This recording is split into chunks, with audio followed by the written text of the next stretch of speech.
नमस्कार दोस्तों, Vinayak coaching classes के यूट्यूब चैनल आशीष भारद्वाज वीसीसी में आपका हार्दिक स्वागत है। तो दोस्तों, जैसे कि हमें पता है कि 16 अक्टूबर को आरएससीआईटी का एग्जाम है, तो अब टॉपिक ये बनता है कि आरएससीआईटी के एग्जाम में जो इम्पोर्टेंट क्वेश्चन है क्या है, कौन से आ सकते हैं एग्जाम में, उसके बारे में हम आपको आज बताना चाहेंगे। ये एक तरीके से मैराथन है।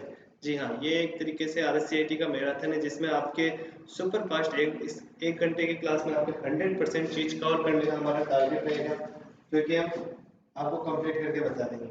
तो आइए दोस्तों, हमारे साथ जुड़िए और देखिए आरएससीआईटी के मैराथन में आप कैसे क्या कवर कर सकते हैं। तो जनरली अपन आएंगे आरएससीआईटी क्लास पे। अब इसमें क्या होता है, सबसे पहले आता है आरएससीआईटी में अगर आपके पहला जो अगर क्वेश्चन देखा जाए तो क्या आ सकता है कि पहला क्वेश्चन ये आ सकता है, इतिहास से लेना चाहिए अपना। तो कंप्यूटर का इतिहास जो है, हिस्ट्री, पहले यहाँ पे लिखूंगा मैं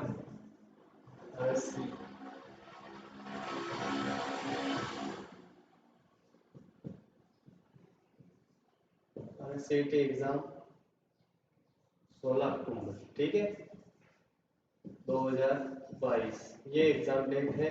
इसका पहला जो अपन टॉपिक मैं आज को आप बताने जा रहा हूँ आज आपको, वो है आपके पहला हिस्ट्री से रिलेटेड। ठीक है, अब हिस्ट्री का अगर जो आपका पहला क्वेश्चन आता है, लिखिएगा, ध्यान से पढ़िएगा या लिखिएगा और सुनिएगा, ठीक है। तो आपके जो पहला जो क्वेश्चन आएगा अगर आपके आता है, तो पहला आता है कंप्यूटर का आविष्कारक कौन है, कंप्यूटर का आविष्कार प्रथम आविष्कारक कौन है। तो अभी सद्य में आते हैं, बहुत सारे क्वेश्चन आते हैं, तो इसका क्या आंसर होगा, अबेकस। जी हाँ, कंप्यूटर का आविष्कारक अबेकस कौन है, अबेकस, जो जिसने प्रथम जो कंप्यूटर का आविष्कार किया था, अबेकस ने किया था 16वीं शताब्दी में। कब किया था, 16वीं शताब्दी में। ये चीज ध्यान रखना, अबेकस 16वीं शताब्दी में, ठीक है। फिर उसके बाद में नेक्स्ट अपन क्वेश्चन लेंगे कि इसमें इसकी पीडीओ के ऊपर आएगा, ठीक है।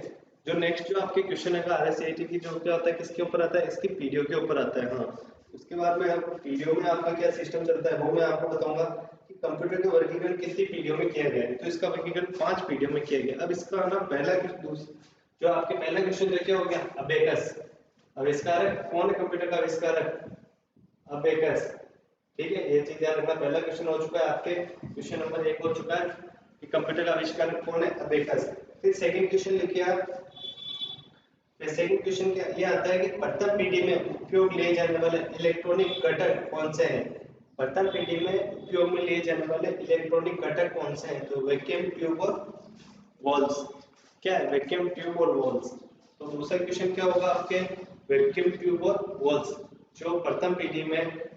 जे हाँ, ये क्वेश्चन बनता है अधिकतर आपके एसएटी एग्जाम मोस्टली आता भी है कि प्रथम पीढ़ी में इलेक्ट्रॉनिक उपकरण के रूप में कौन से उपकरण काम में लिए गए थे। तो वो क्या, वैक्यूम ट्यूब और क्या है, वॉल्स। तो सेकंड क्वेश्चन आपका क्या हो गया, वैक्यूम ट्यूब और वॉल्स, ठीक है। फिर थर्ड क्वेश्चन का है आप, ये थर्ड क्वेश्चन ये आएगा आपके, अगर फर्स्ट जनरेशन से आएगा तो प्रथम पीढ़ी कितने से कितने वर्ष चली, तो 1940 से 1956, ठीक है। ये इतना इंपॉर्टेंट नहीं, पर vacuum tube walls main important है। फिर आपके आता है जो सेकंड जनरेशन में आएगा कि द्वितीय पीढ़ी में वैक्यूम ट्यूब के जगह कौन सा इलेक्ट्रॉनिक उपकरण काम में लिया गया। तो उसके जगह क्या आएगा, ट्रांजिस्टर, क्या आएगा, ट्रांजिस्टर। या फिर इसका तीसरा क्वेश्चन तो क्या हो गया, ट्रांजिस्टर, और क्या आएगा आंसर उसका, ट्रांजिस्टर। फिर उसकी जगह तीसरा, फिर उसकी जगह एक क्वेश्चन और आता है, इसका जो चौथा क्वेश्चन आता है कि इसमें लैंग्वेज कौन सी उपयोग में ली गई थी।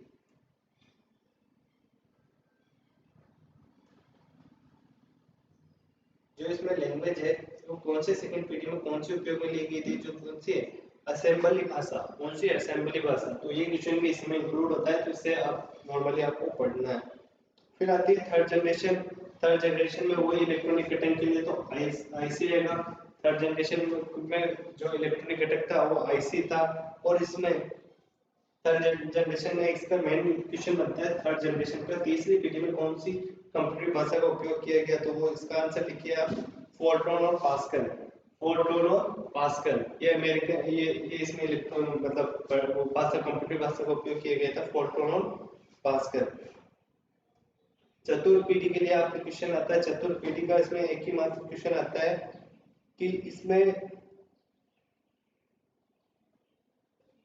इस पीढ़ी के अंतर्गत चतुर्थ पीढ़ी के लिए जो आपका इसके अंदर नहीं बैठता है, हालांकि क्वेश्चन पंचम पीढ़ी का भी इतना नहीं बैठता है आपके। फिर आता है, एक आता है क्वेश्चन, कंप्यूटर का जनक किसे कहा जाता है। देखो वहां पे बेकस तो क्या था, इसका आविष्कार, पर इसका जो छठा क्वेश्चन है, जनक कौन कहला जाता है, चार्ल्स बेबेज। क्या है छठा क्वेश्चन, चार्ल्स बेबेज। क्या नाम है उसका, चार्ल्स बेबेज। कंप्यूटर का जनक किसे कहा जाता है, चार्ल्स बेबेज। ये ध्यान से लिख लेना, अच्छे से लिख लेना, समझ लेना, ठीक है। फिर आपके नेक्स्ट क्वेश्चन आता है इसमें, सबसे तेज कंप्यूटर कौन सा है। सबसे तेज कंप्यूटर कौन सा है, सुपर कंप्यूटर। सातवां क्वेश्चन, सबसे तेज कंप्यूटर कौन सा है, सुपर कंप्यूटर। सातवां क्वेश्चन, सबसे तेज कंप्यूटर कौन सा है, सुपर कंप्यूटर। ठीक है, ये आपके सातवां आ गया। फिर एक क्वेश्चन आएगा आपके, जो आपके मतलब कंप्यूटर की गति, आप इसे लिखिए, निम्न में से कौन सा कंप्यूटर सिस्टम का एक सीमा है।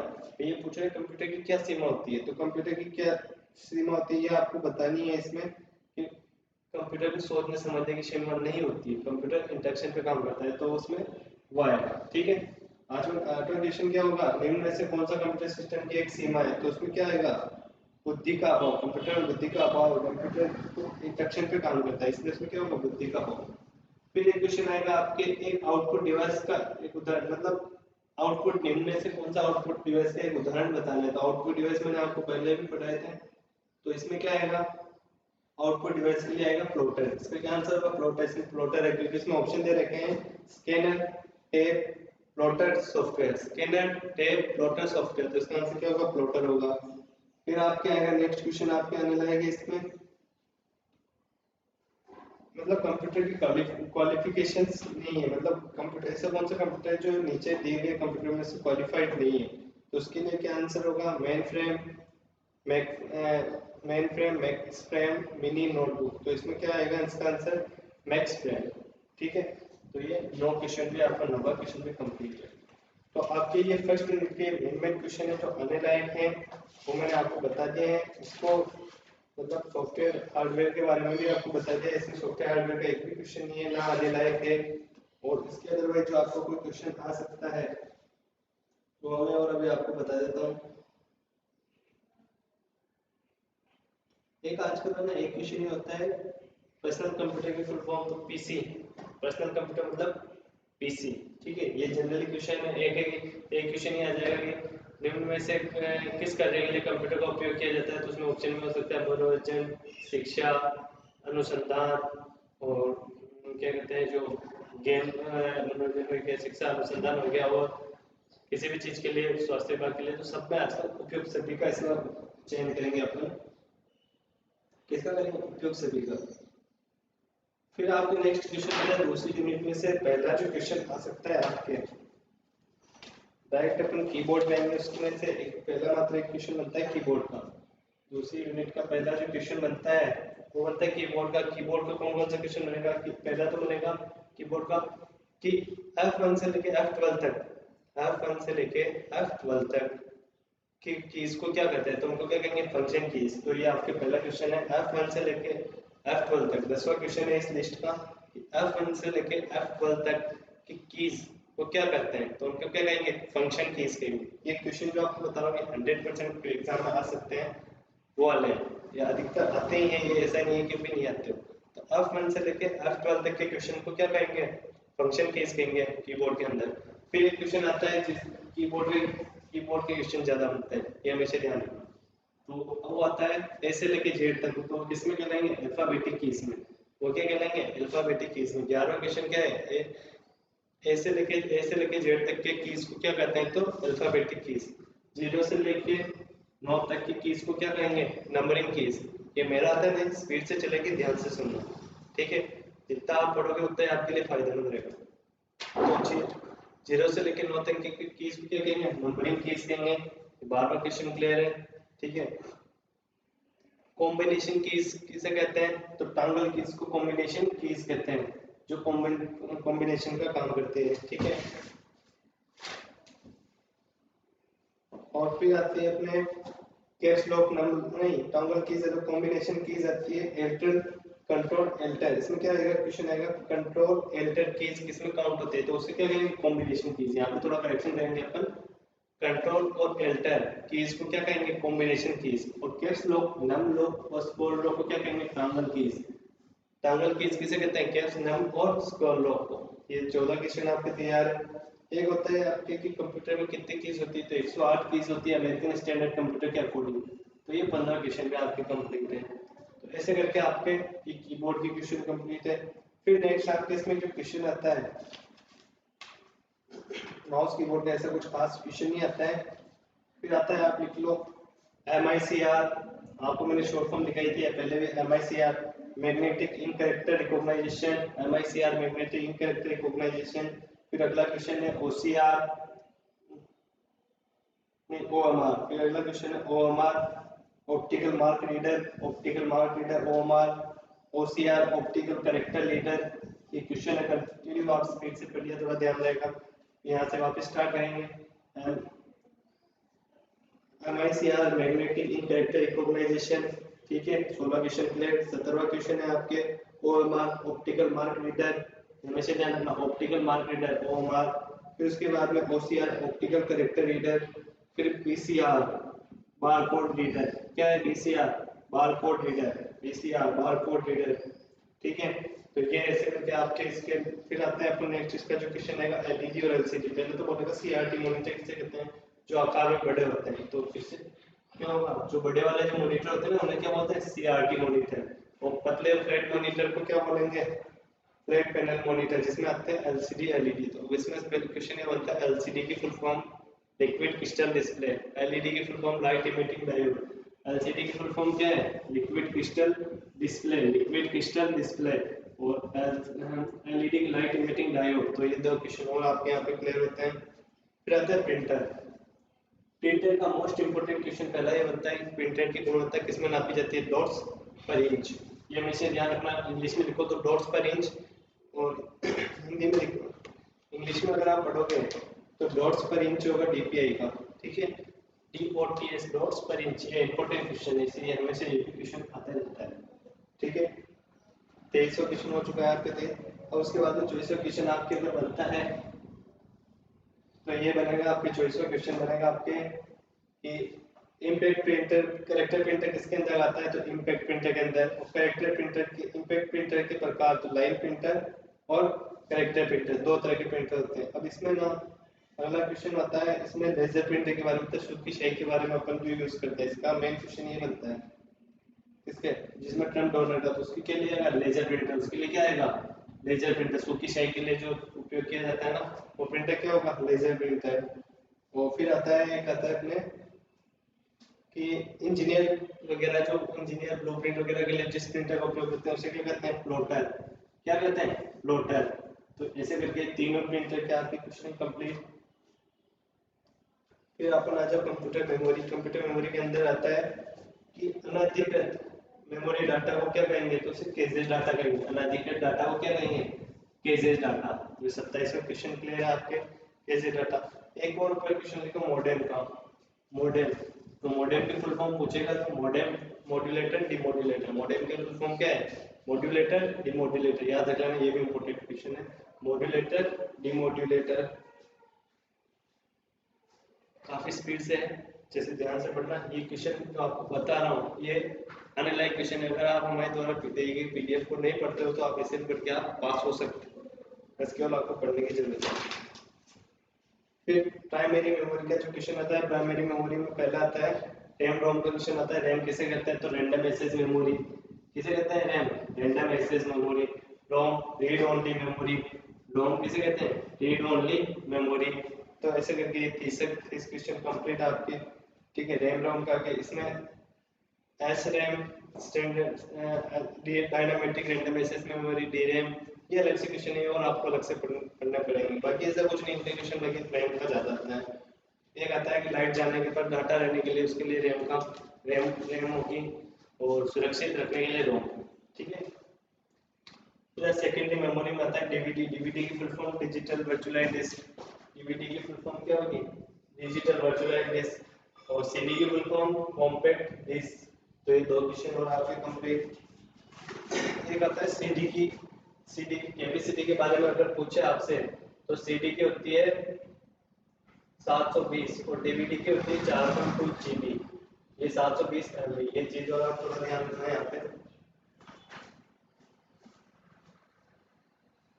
700 MB के आसपास होती है उसमें। और सिक्योर मतलब मेमोरी कार्ड के बारे में अगर पूछे तो सिक्योर कार्ड इस तरह से अलग ही कम आता है। फिर आप नेक्स्ट लिखो डेजी व्हील प्रिंटर का एक प्रकार है। डेजी व्हील प्रिंटर के बारे में पूछे तो डेजी व्हील प्रिंटर किसका प्रकार है, तो वो इम्पैक्ट प्रिंटर का है। ये हो गया तीसरा क्वेश्चन आपके डेजी व्हील प्रिंटर किसका उदाहरण है, इम्पैक्ट प्रिंटर का। इसका उदाहरण इम्पैक्ट प्रिंटर का। फिर इसमें से अगर पूछे कि निम्न में से कौन सी मेमोरी प्रति सेकंड कई बार रिफ्रेश होती है, तो ऐसी मेमोरी कौन सी है जो प्रति सेकंड कई बार रिफ्रेश होती है, तो डायनामेटिक रैम। तो ये आपका 34वां क्वेश्चन कंप्लीट है, डायनामेटिक रैम। अच्छे से सुनना, रिमाइंड करके सुनना, डायनामेटिक रैम। ठीक है। रैम से अधिकाधिक प्रयोग में ली जाने वाली जानकारी को संग्रहित करने के लिए कौन सी मेमोरी का उपयोग किया जाता है, एक बार वापस सुनना। रैम से अधिकाधिक प्रयोग में ली जाने वाली जानकारी को संग्रहित करने के लिए कौन सी मेमोरी का उपयोग किया जाता है, तो उसके लिए है कैश मेमोरी। कौन सी मेमोरी है, कैश मेमोरी। ये 35वां क्वेश्चन आपके कंप्लीट। उसके लिए क्या करेगा, कैश मेमोरी। ठीक है। फिर नेक्स्ट क्वेश्चन बचा कि आउटपुट इनपुट डिवाइस जो कागज पर पेंसिल द्वारा लिखी हुई जानकारी को स्केच को पढ़ता है। अब मैंने आपको पहले भी बताया था कि आपके द्वारा जो भरी हुई ओमार शीट है वो किससे पढ़ी जाती है, ओमार मशीन से। तो इसका आंसर क्या होगा, ओमार, जो कागज पेंसिल से द्वारा किए गए निशानों को पढ़ते हैं। उसके लिए क्या आएगा, ओमार आएगा। तो आपके 36वां क्वेश्चन भी क्लियर है। निम्न में से कौन सी मेमोरी अस्थिर प्रकृति की है, तो अब निम्न में से कौन सी मेमोरी जो अस्थिर प्रकृति की, तो रैम। क्या होगा इसका, रैम होगा। इसके सारे ये भी सारे क्वेश्चन इंपॉर्टेंट है, आने लायक। रैम। कंप्यूटर का समायोजन, कंप्यूटर के साथ समायोजन में प्रयुक्त कौन से प्रिंटर टोनर का उपयोग करता है। तो अभी पूछे समायोजन के समय कौन से प्रिंटर टोनर का उपयोग करता है, तो इसमें क्या होगा, लेजर प्रिंटर। क्या होगा, लेजर प्रिंटर। तो ये आपके 38वां क्वेश्चन भी क्लियर है। आपके कंप्यूटर के कॉन्फ़िगरेशन से क्या मतलब कंप्यूटर के कॉन्फ़िगरेशन मतलब उसकी क्वालिटी वगैरह के बारे में बताना चाह रहे हो, तो उससे आपको क्या मतलब है कि उसका प्रोसेसिंग डिवाइस कौन सा है, मेमोरी कौन सी, हार्ड डिस्क कौन सी है, तो ये सब चीजें इसके कॉन्फ़िगरेशंस के अंदर आती है। तो ये इसका आ गया आंसर, उपयोग सभी या ये तीनों जो मैंने अभी बोले। ठीक है। फिर आता है अपना नेक्स्ट आता है आपके कंप्यूटर कॉन्फ़िगरेशन। डीपीआई की फुल फॉर्म में मैंने आपको बताई थी, डीपीआई के लिखने की जरूरत नहीं है, डॉट्स प्रति इंच, ये ध्यान रखना। तो ऐसे करके ये आपके टोटल 39 क्वेश्चन हैं जो इससे रिलेटेड है। एक अलग क्वेश्चन मैं आपको इसमें और बताता हूँ, जैसे कि है ना, ये आजकल पूछता है कि वर्तमान समय में स्मार्ट कार्ड कौन से चल रहे हैं, या फिर डाटा को सेकेंड को ऐसा कौन सा डिवाइस है डाटा को जिससे रिमूवेबल है, तो उसके लिए पेन ड्राइव। जो डाटा इधर से उधर ट्रांसफर किया जा सकता है, मतलब कहीं भी ले जाया जा सकता है जिसमें डाल के, उसके लिए क्या pen drive, memory card, SD card का उपयोग करेंगे।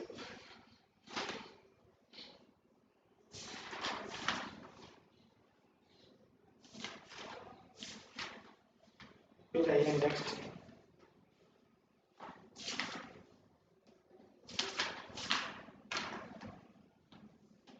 अब इसमें एक चीज आजकल अधिकतर क्वेश्चन आने लगे सत्य असत्य के। जी हाँ बिल्कुल, सत्य असत्य के क्वेश्चन ज्यादा आने लग गए हैं।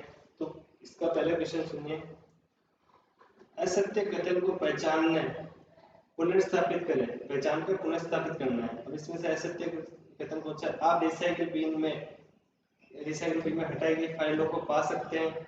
यदि आपको कभी जरूरत है तो रिसाइकिल बिन से किसी भी फाइल को पुनः स्थापित कर सकते हैं। आप रिसाइकिल बिन में फाइल भेजकर डिस्क के रिक्त स्थान को बढ़ा सकते हैं। आप राइट क्लिक करके और एमपी रिसाइकिल बिन को चुनकर एक बार में रिसाइकिल बिन को साफ क्लीन कर सकते हैं। तो इसका आंसर कौन सा है, सी। क्या आंसर, सी। आप रिसाइकिल बिन में फाइल को भेजकर डिस्क के रिक्त स्थान बढ़ा सकते हैं, मतलब फाइल को वहां पे भेज के रिक्त स्थान से बढ़ा सकते हैं। तो इसका आंसर क्या होगा, सी। ये ध्यान रख लीजिए, ये आपका 41 क्वेश्चन लिख सकते हैं।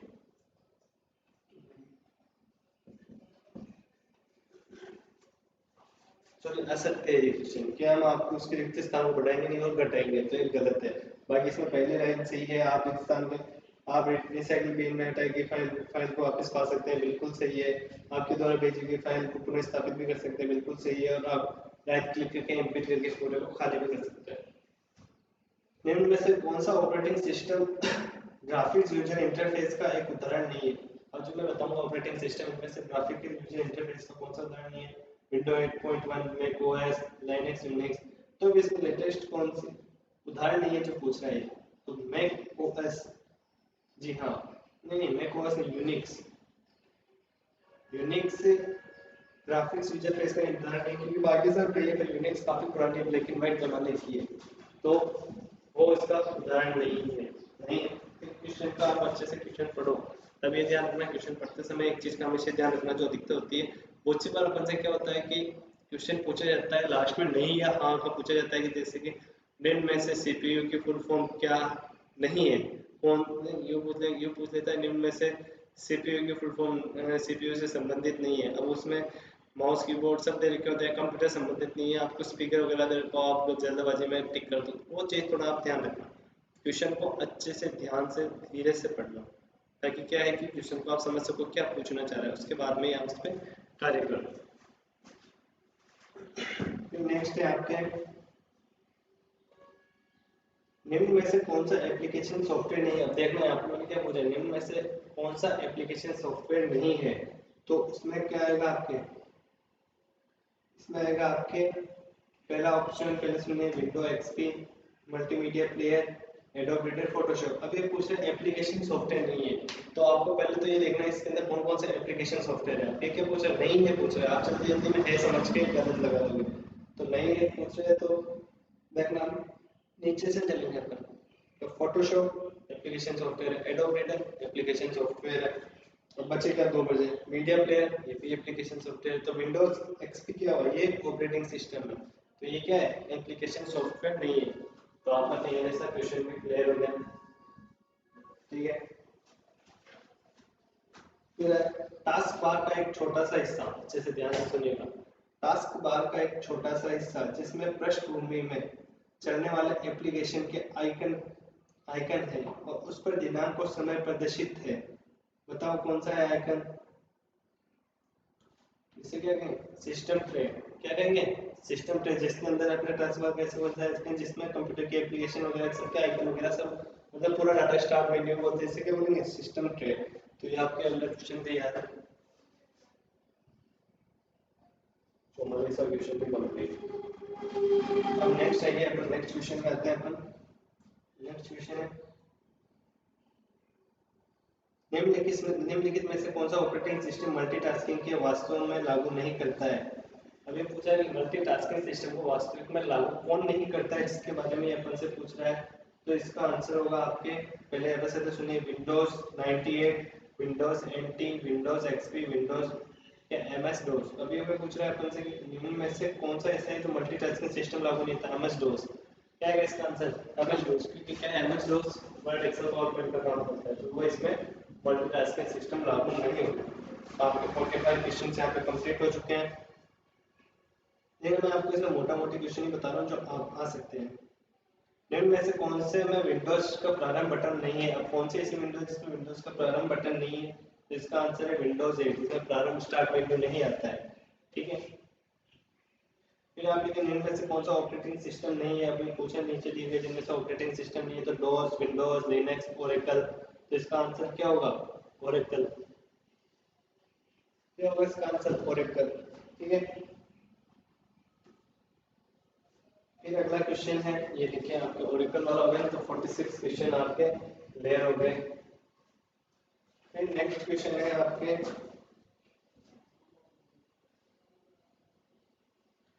ये क्वेश्चन इंपोर्टेंट है, अच्छे से ध्यान से सुनो। उस डिस्क पर नामांकित स्थान है जहां फाइलों को संग्रहित, ऐसी कौन सी डिस्क है जिससे जहां पर फाइलों को संग्रहित किया जाता है? तो इसका आंसर क्या होगा, आपके द्वारा डेस्कटॉप पे जो फाइल है उनको किस में संग्रहित किया जाता है, आप कहाँ संग्रहित करोगे, तो उसका क्या होगा आंसर, फोल्डर। ये इंपोर्टेंट क्वेश्चन है, फोल्डर वाला ध्यान से सुनना कि ऐसी कौन सी फाइल है डिस्क है जिसमें आपको डाटा को संग्रहित करके रखते हो, मतलब जैसे कि आपकी कोई भी फाइल है तो कहाँ पे मिलेगी, फोल्डर में मिलेगी, बाहर तो रखोगी नहीं कि पर्टिकुलर ये RCT की फाइल है, ये टेली की फाइल है, ये MS वर्ड की, ये एक्सेल की, तो उनको क्या है पर्टिकुलर अपना अपना फोल्डर होता है, तो उसमें आप उसे स्टोर करके रखोगे। विंडोज में स्टार्ट बटन का उपयोग किसके लिए किया जाता है? विंडोज में स्टार्ट बटन का उपयोग किसके लिए किया जाता है? एप्लीकेशन लॉन्च करने के लिए बिल्कुल सही, डिवाइस सेटिंग के लिए बिल्कुल सही, सिस्टम को बंद करने के लिए बिल्कुल सही, तो उपयुक्त सभी बिल्कुल सही, तो इसका क्या आंसर होगा? उपयुक्त सही सभी। तो ये आपके 48 क्वेश्चन कंप्लीट।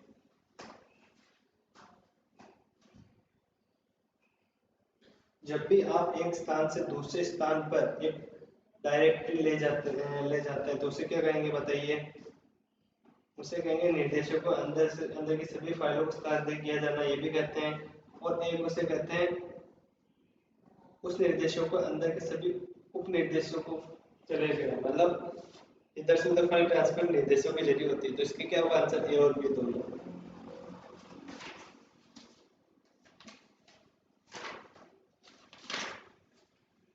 अब अगला जब अपना क्वेश्चन आता है, जो इम्पोर्टेंट क्वेश्चन है उसका मैं आपको टिक लगवाया जा रहा हूँ, ध्यान से देखते रहिएगा।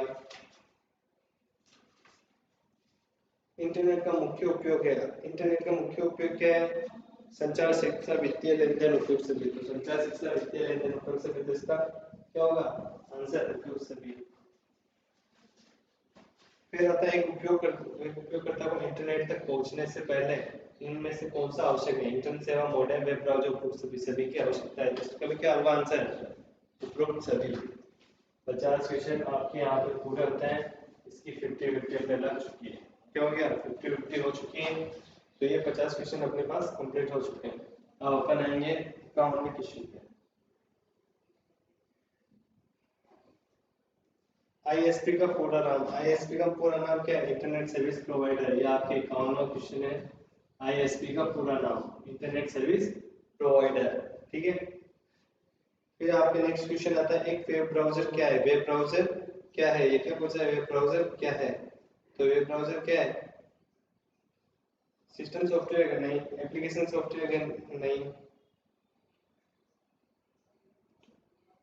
सिस्टम सॉफ्टवेयर नहीं है, एप्लीकेशन सॉफ्टवेयर। वेब ब्राउजर क्या है? एक एप्लीकेशन है, तो क्या करेगा वेब ब्राउजर? Application software. और जैसे कि मैंने आपको बताया था, मॉडेम का पूरा नाम आपको पहले बताया था, मॉड्यूलेटर, डिमॉड्यूलेटर, ये आप अच्छे से ध्यान रखिएगा। मॉडेम का पूरा नाम, यूआरएल की full form universal research resource locator, universe research locator, uniform resource locator, sorry मेरे को बोलने में मिस्टेक हो गई। यूआरएल की फुल फॉर्म क्या है? Uniform resource locator. ये आपके 53 क्वेश्चन क्लियर है, uniform resource locator. WWE, world wide web, important question, ये भी आता है, easy question plus important question. World wide web, WWW, world wide web. निम्न में से कौन सा एक ईमेल क्लाइंट है? ये भी आजकल ज्यादा पूछा जा रहा है ईमेल क्लाइंट के बारे में। निम्न में से कौन सा एक ईमेल क्लाइंट है? ठीक है, पूछा तो ईमेल का क्लाइंट कौन सा है? तो उसमें क्या है? जीमेल, मंत्रा, राउटर या टॉप लेवल। तो ईमेल किसमें? जीमेल में भेजा जाता है, तो इसका आंसर क्या होगा? जीमेल। निम्न में से सर्च इंजन का उदाहरण है। अब सर्च इंजन का उदाहरण क्या है? पेटीएम, गूगल, फ्लिपकार्ट, में से कोई नहीं। सर्च इंजन कौन है? गूगल। अब एक चीज आपको मैं आपको बताना चाहूंगा, 56वां क्वेश्चन कि आपके गूगल और गूगल क्रोम दो एक ऐसी चीज है जो लगते हैं कि पर दोनों अलग अलग। गूगल एक सर्च इंजन है, गूगल क्रोम क्या है? एप्लीकेशन है। ये चीज हमेशा ध्यान रखना। दो क्वेश्चन आता है, अगर आपको पूछे गूगल क्रोम तो एक एप्लीकेशन सॉफ्टवेयर है, और गूगल क्या है? Search engine. केवल गूगल आए तो क्या है? Search engine. गूगल क्रोम आए तो एप्लीकेशन सॉफ्टवेयर।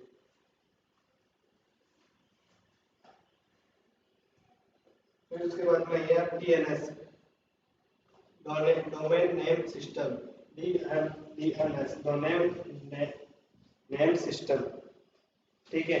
57 क्वेश्चंस आपके कंप्लीट हो चुके हैं भाइयों और बहनों। अब नेक्स्ट क्वेश्चन आता है। अब आजकल इसके क्वेश्चन में अधिकतर पूछे जा रहे हैं, नेक्स्ट वाले अपने PMJDY, प्रधानमंत्री जनधन योजना, खाते को खोलने के लिए कितनी न्यूनतम राशि होना आवश्यक है? जी हाँ, तो उसके लिए कितनी खाते चाहिए? शून्य। क्या चाहिए? शून्य। प्रधानमंत्री जनधन खाता योजना के लिए कितने चाहिए? राशि शून्य। ये क्वेश्चन आता है, बहुत सी बार आया हुआ है। निम्न में से कौन सा ऑनलाइन बैंकिंग का एक फायदा है? ऑनलाइन बैंकिंग का फायदा नहीं है पूछ रहा है या नहीं है वो आपको बात, फायदा नहीं है।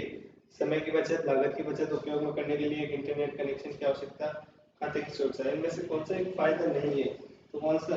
उपयोग करने के लिए इंटरनेट कनेक्शन का फायदा। तो इसका नेक्स्ट ये हो गया आंसर, उपयोग करने के लिए इंटरनेट कनेक्शन का फायदा। ये इसका नहीं, फायदा नहीं।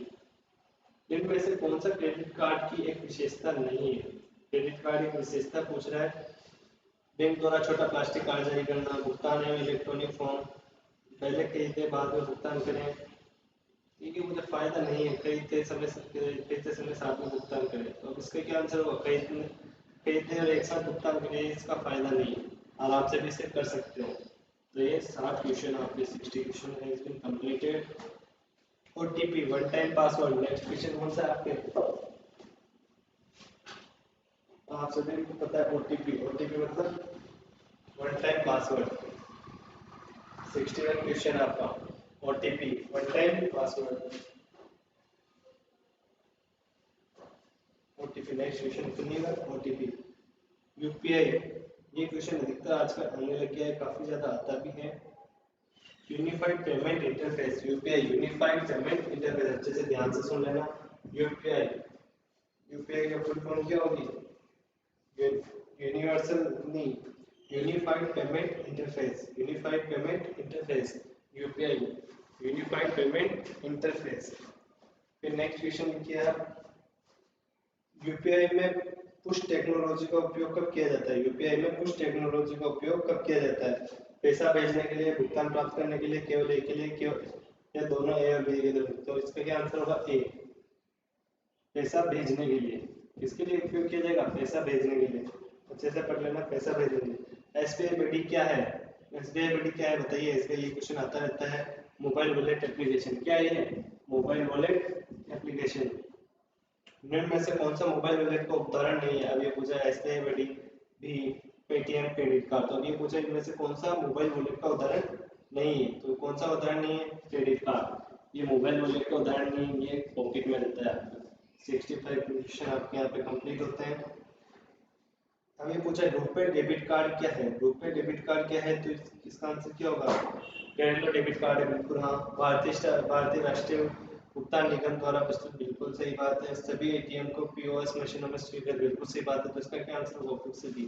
अब आपको जो अगला क्वेश्चन दिखाऊंगा मैं 66 वाला, वो थोड़ा इंपॉर्टेंट है, ये अच्छे से ध्यान से सुनना। निम्नलिखित में से कौन से लाभ पीएमजेडीवाई, प्रधानमंत्री जनधन योजना से जुड़े हैं? अब ये पूछ रहे हैं कौन से?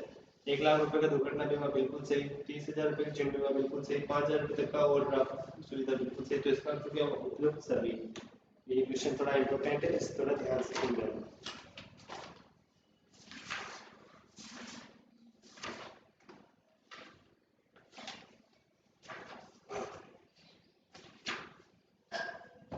फिर नेक्स्ट आएंगे,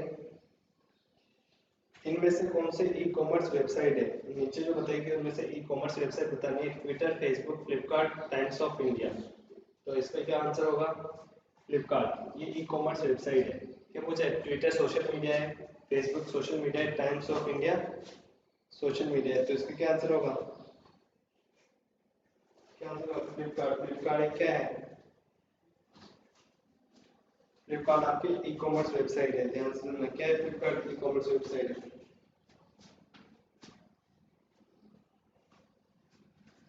ई कॉमर्स वेबसाइट सुन लिया। कुछ बेचने और खरीदने के लिए इस्तेमाल की जाने वाली वेबसाइट किस श्रेणी में आती है? तो किस श्रेणी में आएगी? मैंने बोला है आपको, ई कॉमर्स साइट में ही आएगी। और किस में आएगी? ई कॉमर्स साइट में। 67 कौन सा था? कि आपकी फ्लिपकार्ट वाला ई कॉमर्स साइट। अभी हो जाएगा कि खरीदने बेचने के लिए कौन सी साइट काम में आती है? तो ई कॉमर्स वेबसाइट आती है। ठीक है। निम्न में से राजस्थान द्वारा संचालित ई कॉमर्स वेबसाइट का उदाहरण है? कौन सा उदाहरण है? ई बाजार। देखना, अब ये पूछे राजस्थान सरकार द्वारा ई कॉमर्स की वेबसाइट कौन सी? तो आई पूछा RSLDC, RPSC, ई ज्ञान और ई बाजार। तो इसका आंसर क्या होगा? ई बाजार। क्या होगा? 69 में ई बाजार।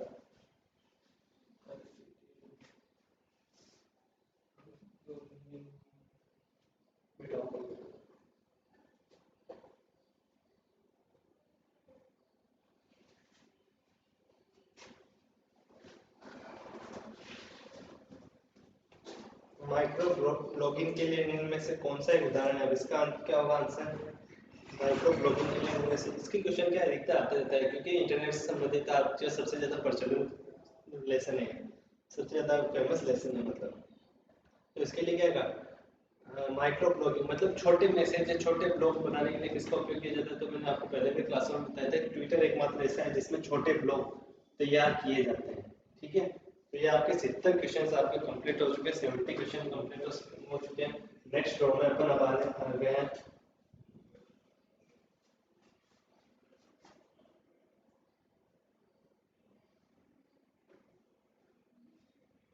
ऑनलाइन शॉपिंग किस प्रकार की लेन देन का उदाहरण है? ऑनलाइन शॉपिंग किस प्रकार की लेन देन का उदाहरण है? ये क्वेश्चन में बहुत ज्यादा आता है। तो ये online shopping business to citizen, online shopping किसका उदाहरण है? Business to citizen. ठीक है, एमओओसी का पूरा नाम, इंपोर्टेंट क्वेश्चन वापस, एमओसीसी का पूरा नाम massive online open source, massive online open source. Important question है ये, पढ़ लेना वापस, MOOC massive massive online open source. ठीक है, फेसबुक साइट का एक उदाहरण है। फेसबुक साइट किसके सोशल नेटवर्किंग के संबंधित उदाहरण? तो एक और क्वेश्चन यहाँ पे कंप्लीट होता है। फेसबुक जो आजकल आज सबसे ज्यादा, इंस्टाग्राम पे पूछा जा सकता है तो वो भी सोशल मीडिया से संबंधित है, ट्विटर पे पूछा जा सकता है तो वो भी सोशल मीडिया से संबंधित है। जॉब सर्च वेबसाइट का उदाहरण, जॉब किस पे सर्च होती है? आपको पता है, naukri.com, फिर जॉब अलर्ट, तो ये सब किसका उदाहरण है? जॉब सर्च का उदाहरण। ठीक है, राजस्थान सरकार द्वारा लॉन्च किए गए क्लाउड बेस्ड स्टोरेज समाधान कौन सा है? ये पूछा जाता है। राजस्थान सरकार द्वारा लॉन्च किए गए क्लाउड बेस्ड स्टोरेज समाधान कौन सा है? तो इसका आंसर क्या है? देखिए, इसका आंसर है राज ई वॉलेट। क्या है इसका? राज ई वॉलेट। ठीक है, क्लाउड स्टोरेज प्लेटफॉर्म का उदाहरण क्या है? क्लाउड स्टोरेज प्लेटफॉर्म का उदाहरण है गूगल ड्राइव, क्लाउड स्टोरेज है। मोबाइल माइक्रोसॉफ्ट वन ड्राइव, ये भी क्लाउड स्टोरेज, और ड्रॉपबॉक्स, ये भी क्लाउड स्टोरेज का उदाहरण है। ठीक है,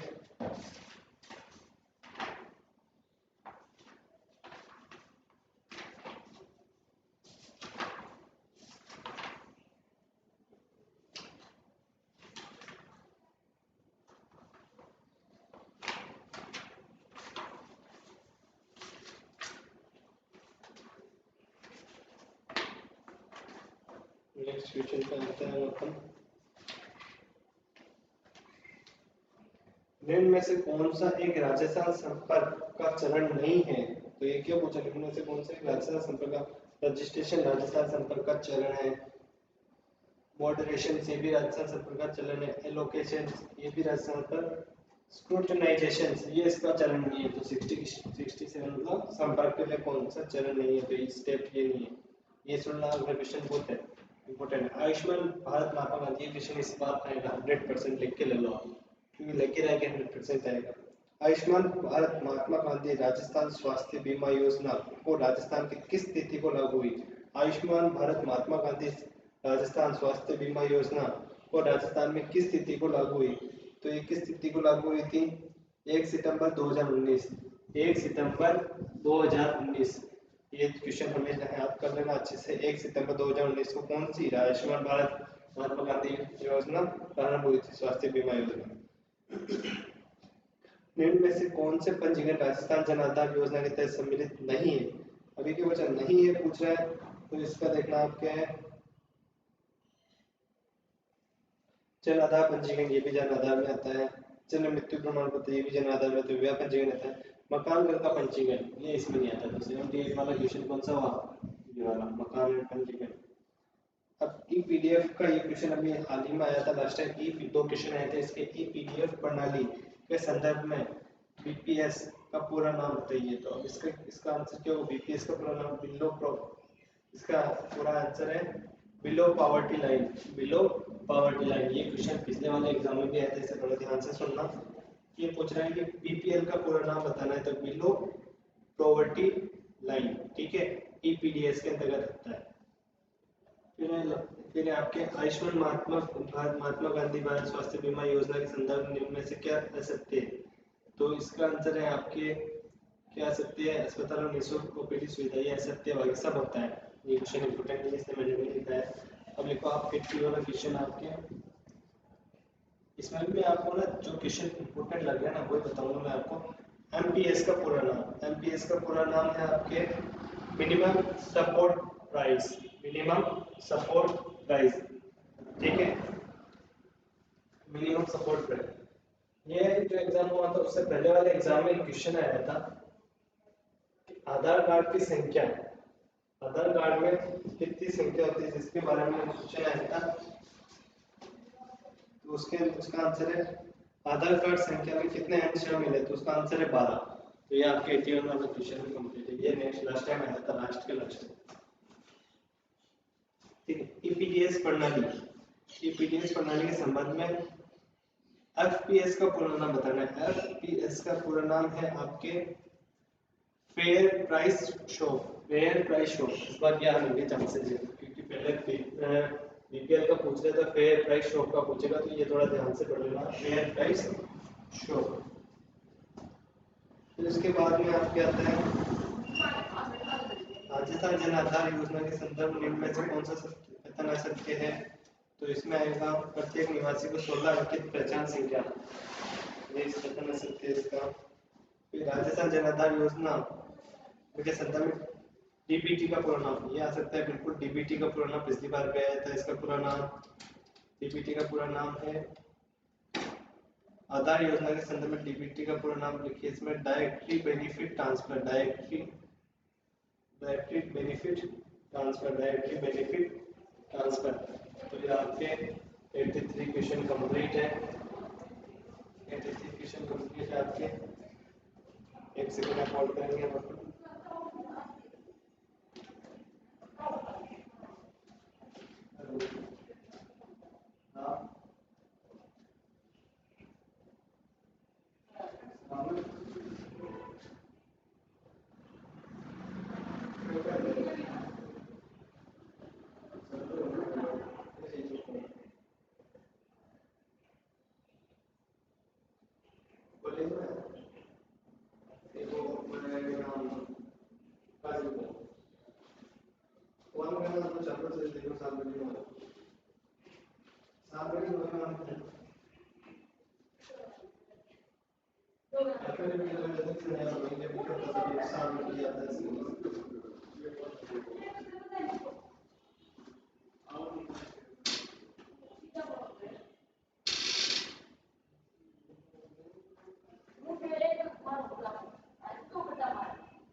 वेलकम बैक। सॉरी चाहता हूँ 5-10 मिनट के लिए थोड़ा सा मिसिंग हो गए थे। तो नेक्स्ट आता है अपने डीबीटी। डीबीटी, डीबीटी के अंदर आता है आपके क्या आता है, डीबीटी की फुल फॉर्म में होता है डायरेक्टली बेनिफिट ट्रांसफर। ठीक है, तो ये आपके 83 हो चुके हैं। अब अपन आएंगे जो आपको मेन है वो बता रहा हूँ। ठीक है, एसएसओ का पूरा नाम ये बिल्कुल आता है हमारा सिंगल साइन ऑन। क्या है एसएसओ का पूरा नाम? Single sign on. फिर अपने नेक्स्ट आ सकता है क्वेश्चन,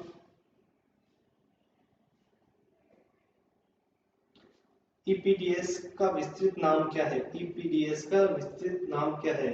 तो ईपीडीएस का क्या नाम है? ई पब्लिक डिस्ट्रीब्यूशन सिस्टम। ई पब्लिक डिस्ट्रीब्यूशन सिस्टम 85 वाला क्वेश्चन क्या है? ई पब्लिक डिस्ट्रीब्यूशन वाला सिस्टम। ठीक है, अगर आपके यहाँ एसएसओ का क्या मतलब उपयोग सभी ये नॉर्मल क्वेश्चन है, इस बार से ये मेन क्वेश्चन है आपके। ठीक है, ये अब मैं आपको मोटा मोटा रूप में थोड़ा सिंपल बताने जा रहा हूँ क्योंकि रियल में क्वेश्चन थे जो मैंने आपको बता दिया। अब निम्न में से कौन से प्राधिकरण के आधार पर कार्ड जारी होते हैं? तो आधार कार्ड जारी कहाँ से होते हैं? UIDAI। कौन सा क्वेश्चन इसका आंसर क्या? आधार कार्ड कौन जारी करता है? UIDAI। एक पेन आवेदन भरने के लिए इनमें से कौन सा फॉर्म भरा जाता है? तो पेन आवेदन के लिए आपको कौन सा फॉर्म भरना पड़ता है? Form 49A। ये क्वेश्चन में आता है फॉर्म 49A। Form 49A। तो अगर रेलवे के लिए क्वेश्चन आए तो IRCTC, और रेलवे के लिए अगर आपकी सीट कंफर्म चेक करनी हो तो किसमें इनसे होगी? उनसे PNR नंबर से। ठीक है, PNR नंबर से होगी। ये होता है TDS का पूरा नाम। TDS की फुल फॉर्म लिखो, text deductive sources. Text deductive source. Text deductive source.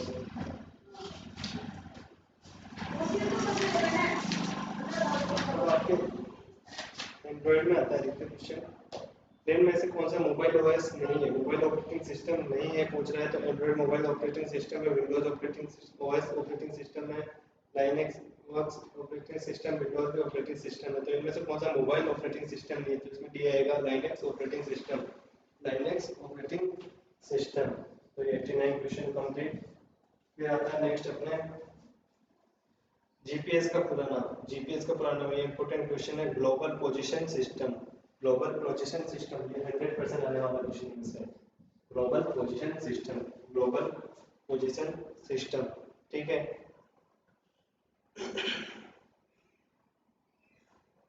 कौन सा ऐप नागरिकों के मुद्दों को हल करने के समाधान में प्रदान के मतलब वो नागरिकों का जो समाधान करने, प्रॉब्लम को सॉल्यूशन करने के लिए कौन सा ऐप बनाया गया है? तो उसके अंदर आएगा राज संपर्क। कौन क्या आएगा? 91 पे राज संपर्क। राज संपर्क आएगा। नवीन एंड्रॉइड मोबाइल ओएस कौन सा है? तो नवीन एंड्रॉइड मोबाइल ओएस है नोगेट। कौन सा है? नोगेट। कौन सा है? नोगेट। नोगेट, ये इंपॉर्टेंट क्वेश्चन है, ये पूछा गया था। हॉटस्पॉट के लिए कनेक्टिविटी की आवश्यकता होती है? हॉटस्पॉट के लिए किसकी कनेक्टिविटी की आवश्यकता होती है? तो वाईफाई।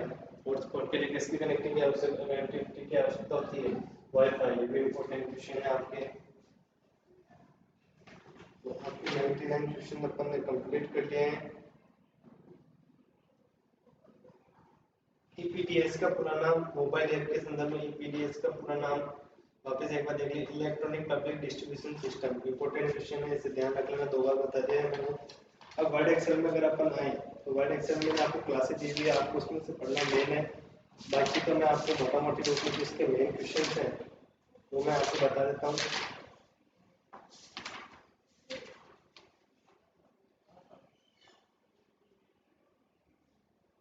निम्न में से कौन सी की मदद से इस कर्सर को दाएं से बाएं दाएं ओर के अक्षरों को डिलीट किया जा सकता है? तो दाएं ओर के अक्षर को कहां से डिलीट करेंगे? डिलीट के ऑप्शन से। इसका आंसर क्या होगा? डिलीट। 94 में क्या होगा? डिलीट। 94 में क्या होगा? डिलीट। डिलीट के जरिए। पेज ओरिएंटेशन ऑप्शन किस टाइप में होता है? ये इंपॉर्टेंट क्वेश्चन है, पेज ओरिएंटेशन किस टाइप है? तो इस टाइप में होता है पेज ओरिएंटेशन। रेफरेंस में किसमें मिलेगा? रेफरेंस में 95 में। और पेज ओरिएंटेशन के अंदर आता है लैंडस्केप और पोर्ट्रेट। आधा पेडागोजी इसका आगे क्वेश्चन आ जाएगा। टाइम्स न्यू रोमन क्या है? फॉन्ट है। ये भी इंपॉर्टेंट क्वेश्चन है। टाइम्स न्यू रोमन क्या है? फॉन्ट है। ठीक है।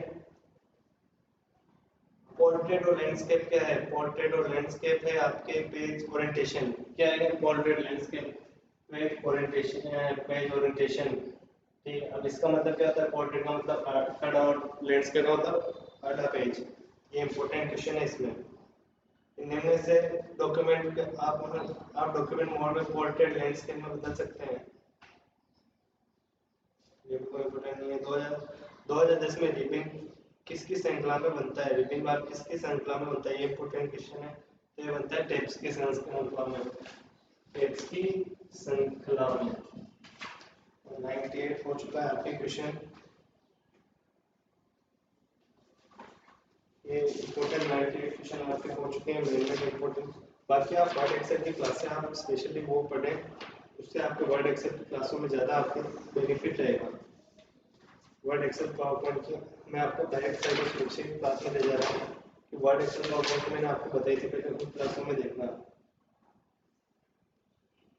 HTTPS में एस का क्या मतलब है? तो उसका सिक्योर क्या मतलब है? इसका मतलब सिक्योर। 99 ये 100% आता है क्वेश्चन। इसका क्या मतलब है? सिक्योर। ठीक है। HTTPS का मतलब क्या है? Secure. Hyper text transfer protocol secure. तो इसका मतलब क्या हो गया? सिक्योर हो गया। ठीक है।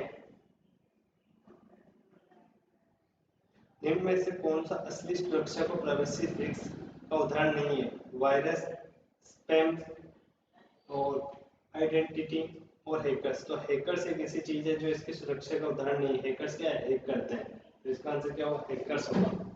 100 में क्या होगा? हैकर्स। 100 में क्या होगा? हैकर्स। फिर आगे आप क्वेश्चन सुनते जाइएगा। जो मेन मेन इंपॉर्टेंट क्वेश्चन है वो मैं आपको बताया जा रहा हूँ। एक कंप्यूटर वायरस जो पहचान को रोकने के प्रयास में एंटीवायरस प्रोग्राम पर सक्रिय रूप से हमले करता है, वो क्या कहलाता है? Ghost virus. क्या कहलाता है?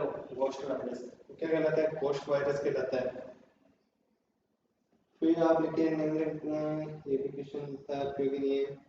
सूचना सुरक्षा प्रबंध प्रणाली निम्न में से कौन सी एक एसोसिएशन मानक iOS स्टैंडर्ड है? तो ये क्वेश्चन इंपॉर्टेंट है। इसमें आप देखिए iOS 27001। iOS 27000। इसका आंसर क्या होगा? iOS 27000। ये एक सुरक्षा प्रणाली के द्वारा संगठित है। अब इस यूनिट का अपन लास्ट वाला लेसन में लास्ट सेकंड लास्ट है। विंडोज 10 में एक सॉफ्टवेयर इंस्टॉल नहीं किया जा सकता। कौन से सॉफ्टवेयर इंस्टॉल नहीं किया जा सकता है? तो वो है वर्ड फाइल का उपयोग करें। ठीक है। प्रिंट इसमें इंपॉर्टेंट क्वेश्चन है। ये वाला क्वेश्चन इंपॉर्टेंट है आपके। आमतौर पर किस प्रकार के ईमेल खाता व्यापार सेटिंग में उपयोग किया जाता है? तो इसका आंसर लिखिए। आमतौर पर किस प्रकार के ईमेल खाता व्यापार सेटिंग में उपयोग किया जाता है? तो माइक्रोसॉफ्ट एक्सचेंज वाले खाते। निम्न में से कौन सा एक प्रकार का यूजर अकाउंट विंडोज 10 में नहीं है? तो इसका आंसर लिखना है आपको। स्टैंडर्ड और प्रकाशन दोनों इसमें नहीं है ये। ठीक है। एक और क्वेश्चन आप सुनिए। आमतौर पर किस प्रकार की निजी ईमेल खाते का उपयोग आपके कंप्यूटर ईमेल डाउनलोड करने के लिए किया जाता है? तो उसका आंसर होगा आपके PP3। क्या आंसर होगा इसका? PP3। फिर आपके एक क्वेश्चन लिखिए बीसीसी ऑप्शन। ईमेल में बीसीसी विकल्प क्या है? तो वो क्या है उसके लिखना ब्लाइंड कार्बन कॉपी। बीसीसी की फुल फॉर्म क्या है? Blind carbon copy. Blind carbon copy ध्यान रखना आप। फिर एक नेक्स्ट क्वेश्चन आता है आपके विंडोज 10 में फोल्डर को लॉक करने और आपकी कौन सी एप्लीकेशन को मदद कर सकता है? ऐसी कौन सी एप्लीकेशन फोल्डर को लॉक करने के लिए काम आती है? तो फोल्डर लॉक ऑप्शन होता है। कि किसी भी विंडोज 10 में किसी भी फाइल सर्च करने के लिए किसका उपयोग किया जाता है? विंडोज 10 में कोर्टाना का। किसका उपयोग किया जाता है? कोर्टाना का। फिर एक आखिरी है निम्न में से एक सीडी डीवीडी की एक सामान्य प्रचलित क्षमता कितनी होती है, मतलब सीडी डीवीडी की सामान्य प्रचलित क्षमता कितनी होती है, तो उसकी होती है 13 GB। कितनी होती है? 13 GB। टर्म HDMI में HD क्या है?